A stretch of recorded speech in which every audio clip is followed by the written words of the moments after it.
such a joy and an honor to be back at St. Luke's at the invitation of your wonderful rector for this festive celebration of the founding of this beloved church. And I want to thank the Bishop of Chicago for her invitation to be here, and one of your parishioners, the Reverend Micah Jackson, who had this initial idea that I might return to Evanston for this glorious celebration. What I did not take into account is that I lost my voice on Thursday. So you're having to put up with only one half of what I hoped to do, which was to also celebrate the Eucharist.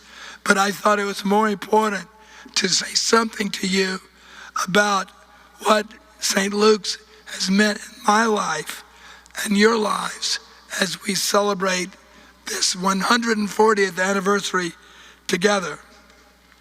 Before I became a bishop, I had a long career as a professor of church history. So I have to start with a little history. It wouldn't be me talking to you. So your background, the year was 1885 when you were founded.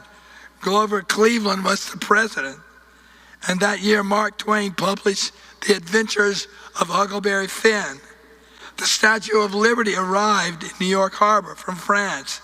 And the first skyscraper, the home insurance building, was constructed in Chicago. But on Sunday, June 7th, 1885, at 4:30 in the afternoon, the first Episcopal service was held in the village of South Evanston in Ducat's Hall at the southwest corner of Main Street and Chicago Avenue. This service was attended by more than 70 people. That's amazing to think about that.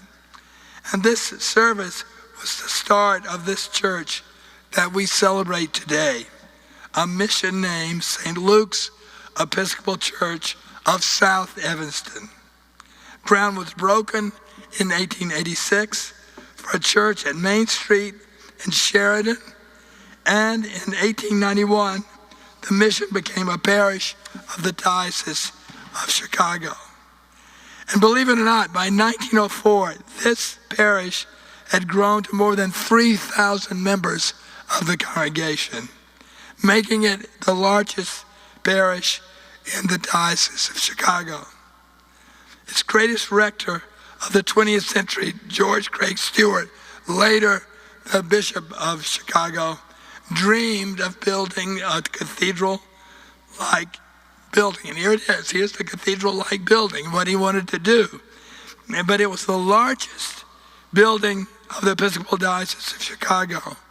And it's pro-cathedral, as you know, for a long time.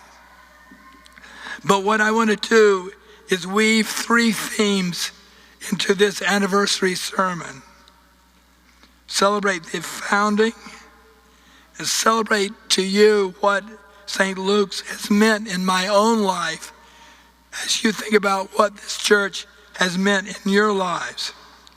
I was an undergraduate at Northwestern from 1965 to 1969, and it was in this building that I discovered the Anglo-Catholic tradition of our church, the beauty of worship, surrounded by a commitment to social justice, which was so important in those days of the Vietnam War. I think sometimes we forget what that time was like, so bitter, so divided. And finally, to celebrate what St. Luke's means in this fraught moment, again, of life in the United States and around the world, when the Anglo-Catholic tradition, I believe, of worship, of beauty and worship, of spirituality, can also stir commitment to democracy and to liberation. What is the story of my own relationship to St. Luke's? How did I get here this morning? How did St. Luke's make this impact on me? Let me tell you a little bit of my story. I grew up in Mississippi, in the nation's most segregated racist state, in the 1950s and the 60s, at the height of racial violence. In 1956, a black man was shot to death on the courthouse lawn in my grandmother's town of Brookhaven, Mississippi, because he was registering black people to vote in the United States. And he was a Republican. He was getting them to vote for Dwight D. Eisenhower, but he was killed for giving the right to vote to black people.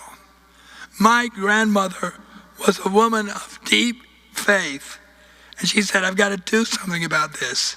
I've got to invite my black friends to dinner in my home.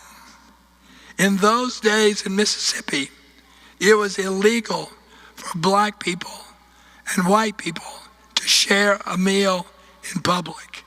So that, for example, we could not go to a black church and share a picnic supper with that black church. So my grandmother invited people to her house.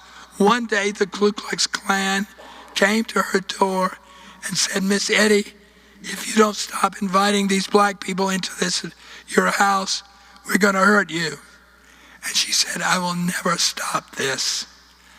I was a little boy of 9. I saw that. And my grandmother said, I think you should get away from Mississippi. And so I'm grateful to her that she did this. My father had gone to Northwestern, and so he said, why don't you go to Northwestern? You get on the train in Mississippi, you get to Chicago, and maybe that'll be the right place for you. So I enrolled in the fall of 1965. That spring, I had a terrible breakup with my first girlfriend ever. Her name was Betty Gary. I can still remember her name. She was a Southerner too, and she wanted more about our relationship than I was ready for. So she said, get out of here. She was very mad. So I got on my little bicycle up at the northern end of the Northwestern campus, and I rode down the lake until I came to this church. I was very upset.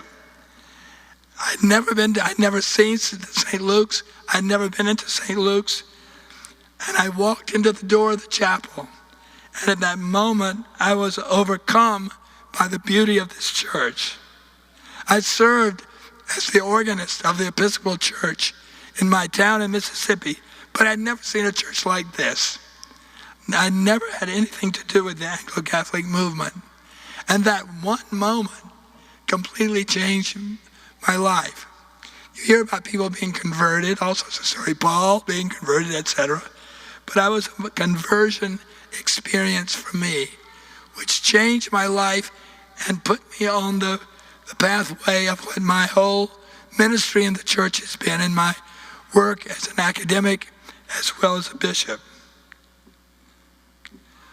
I was also overcome by the social justice dimension of this parish.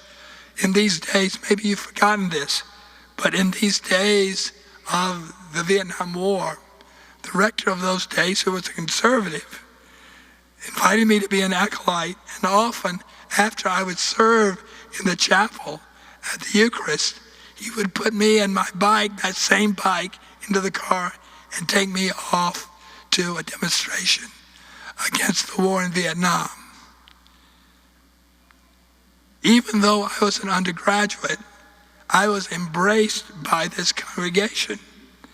And I want to tell you, it's hard to believe this, I think it's really true, that in my senior year, during the Ever Member canvass, the senior warden came to my dorm room in Northwestern and said, would you please pledge to this parish? And I can't believe that I did that. I don't know if I gave him $10 or $15 or whatever, but he put me on the roll of people who had pledged. That meant all the world to me. And during that same time, the late 60s, remember, there was the Democratic National Convention in Chicago. And that was a time of bitter violence. And I remember leaving the convention hall and going down to the Hilton and seeing the police begin to hit and beat the students who were protesting the war in Vietnam. And I remember seeing a pile of shoes with blood covered all over the shoes from that riot and that police response. So we worry about our time today. What do we do? But we must not forget that we've gone through some bad times too. And for me, this church, where we are sitting right now, where we are worshiping, meant all the difference in the world to me. And I hope in this time, this church can make that difference to you. Your influence meant that I did a really crazy thing. When all my friends at Northwestern were going to Florida for the spring break, I went to Fond du Lac, Wisconsin, and started working on the biography of Bishop Grafton, the leader of the Anglo-Catholic movement. So that's how much you were pushing me in this direction of getting involved in scholarship about worship and justice. And that scholarship carried me to Harvard, where I got my PhD, to St. John's University in Minnesota, the center of the Catholic liturgical movement, to Yale and General Theological Seminary. Your influence shapes everything that I've tried to do in my life. What is the mission of St. Luke's today? Let me look at a little bit more history. One of the things I think we need to remember is that after the American Revolution, the Episcopal Church almost disappeared from the United States because we had been on the wrong side of the Revolution. We had been part of the Church of England. There were only 10,000 Episcopalians left in 1800. But what was going on was the rise of the evangelical movement, the Methodists, the Baptists, the Presbyterians, who taught that you needed to have a conversion experience that you could write down in your Bible and say, I was converted at this moment to be a Christian. The Episcopal Church rose up in this point of view. The Episcopal Church teaching that you don't have to have just one conversion experience. Your life is a conversion experience. You do not have to sign one confessional creed. You can be searching spiritually your whole life. That the Holy Eucharist can be at the middle of your spiritual life, at the center of your life. And that, in fact, you can have a little wine now and then if you'd like to. These denominations didn't want you to drink. And that's one of the reasons I think we began to grow.